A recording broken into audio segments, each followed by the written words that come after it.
Bonjour, j'ai le plaisir de vous annoncer aujourd'hui avec moi Amandine Balzinc, handballeuse française expatriée en Roumanie depuis 2 ans, et aussi une des athlètes représentées par notre agence MVP Handball. Amandine, bonjour. Salut Niki, Comment tu vas? je vais très bien et je suis heureuse d'être là. Super. Merci beaucoup d'avoir pu nous consacrer un peu de temps et partager tes expériences. Grand plaisir. Alors, commençons par donc la première fois où tu t'es expatriée. Tu es partie jouer en Roumanie il y a 2 ans. Est-ce que tu peux nous raconter un peu plus sur ton parcours? Alors moi en fait j'avais envie de partir en Roumanie depuis que j'avais 16 ans, sauf que je ne savais pas vraiment comment arriver à ce moment-là dans ma carrière et c'est vrai que c'est en discutant avec toi que j'ai pu du coup mettre en place l'idée que ça pouvait se concrétiser et c'est vrai que mon arrivée du coup s'est très bien passée, ça a été assez fluide avec mon club sur mon intronisation dans la ville. Super, merci. Est-ce que il y a des choses qui ont été significatives pour toi quand tu quittes un pays comme France, qui est assez bien organisé, et tu vas dans l'inconnu? Est-ce que tu t'es un peu préparé pour ce départ? Parle-nous un peu plus de tout ça, s'il te plaît. Bah, tu l'as dit, c'est l'organisation entre la France et la Roumanie, c'est le jour et la nuit. Pour le club où moi j'étais pour ma première expérience, on n'a pas de planning, tout se dit oralement. Donc c'était vraiment là où il fallait apprendre à s'adapter au jour le jour et à accepter du coup d'être dans l'inconnu, quelque chose qui moi personnellement qui m'insécurisait. Aujourd'hui, bah, je me suis faite. Mais voilà, il faut aller chercher les infos, il faut pas hésiter à redemander, ça gênera personne. Mais faut pas être timide et dans son coin. Faut vraiment essayer en anglais dans un premier temps avant d'avoir le roumain, mais de vraiment d'aller vers les autres et de questionner. Excellent. Quelle était la source de ton stress et qu'est-ce qui a plus influencé tes performances une fois partie à l'étranger? Bah déjà le fait d'être à l'étranger pardon, ça aide parce que on est focus sur le hand. On a tout quitté entre guillemets, la famille, les amis, etc. pour pouvoir se concentrer à son sport. Donc je pense que ça apporte plus de professionnalisme et de motivation sur le terrain.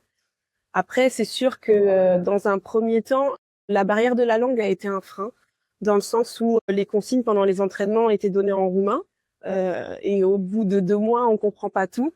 Donc voilà, il faut réussir à assimiler les simples mots sur le terrain, gauche, droite, en haut, en bas, plus vite. Faut les assimiler assez rapidement pour que l'on puisse comprendre, mais faut pas hésiter à demander à une coéquipière de traduire. Génial, merci. Bon, si j'ai bien compris, tu parles un tout petit peu romain. Da.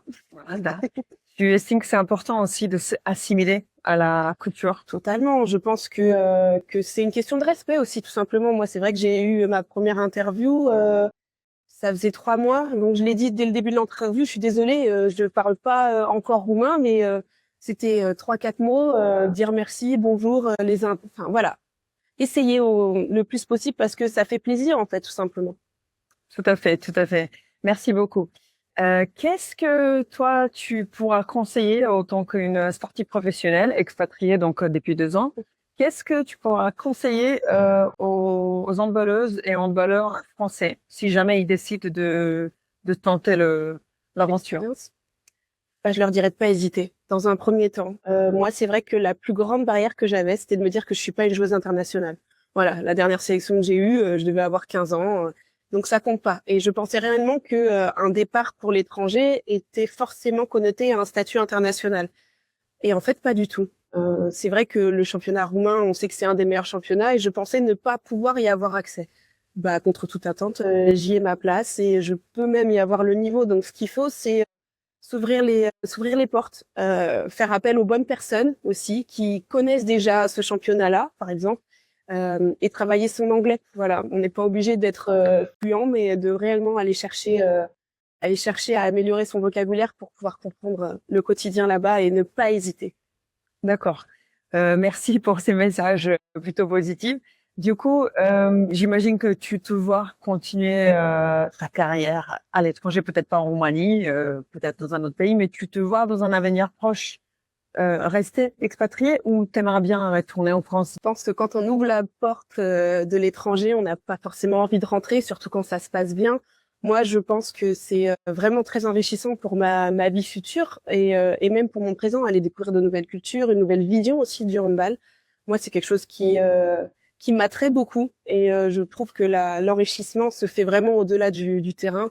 Donc oui, je souhaite rester à l'étranger. Peut-être pas la Roumanie, qui sait. J'ai pas encore décidé, mais je rentrerai quand même en France à un moment donné. J'espère y jouer. Mais pour le moment, je suis bien à l'étranger, oui. Et justement, en parlant de cette envie de continuer à l'étranger, est-ce que tu pourras nous dire un peu plus sur les avantages euh, d'être donc joueuse, de jouer justement dans un autre pays que la France? Quels sont les avantages sur ta vie de femme, sur ta vie d'adulte? Oh. En tant que femme, ça m'ouvre aussi à une autre culture, une autre vision que la société roumaine du coup peut avoir sur la femme. Pour moi, c'est enrichissant aussi de pouvoir du coup comparer. Il n'y a pas de mieux ou de moins bien, mais juste de comparer ce qui me correspond le plus. Pour moi, c'est enrichissant aussi parce que du coup, au lieu d'être uniquement avec les joueuses de la même culture que moi, on a beaucoup de nationalités dans l'équipe dans laquelle je suis actuellement. Et c'est enrichissant aussi de pouvoir comparer, d'avoir de nouveaux horizons pour moi. Donc je trouve que c'est enrichissant aussi sur la question de la place de la femme dans notre société globale et sur ma manière de me positionner aussi. En étant à l'étranger, ça peut également être un nouveau départ. Euh, Moi, j'ai appris à prendre davantage soin de moi en tant que femme et donc du coup, c'est quelque chose qui est vraiment bénéfique. Donc, si j'ai bien compris, tu continues encore à jouer un peu à l'étranger. Tu rentreras en France, peut-être pas tout de suite, Exactement. plus tard. Et pour finir, quel conseil tu donneras aux jeunes sportifs qui aimeront bien un jour avoir un statut de professionnel ou éventuellement partir s'expatrier?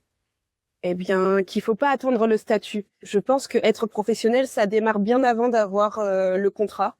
Il y a des gens qui sont exactement, c'est dans la tête, c'est dans la vision. Ça peut démarrer bien avant que des coachs y croient également. Faut pas s'arrêter à ça. Donc, faut aller le chercher. Si on en a envie, faut aller le chercher. Faut aller demander aux bonnes personnes. Il n'y a pas de niveau, il n'y a pas de situation pour aller chercher un agent. Vraiment, faut oser. Quand on se libère, ça ouvre toutes les portes.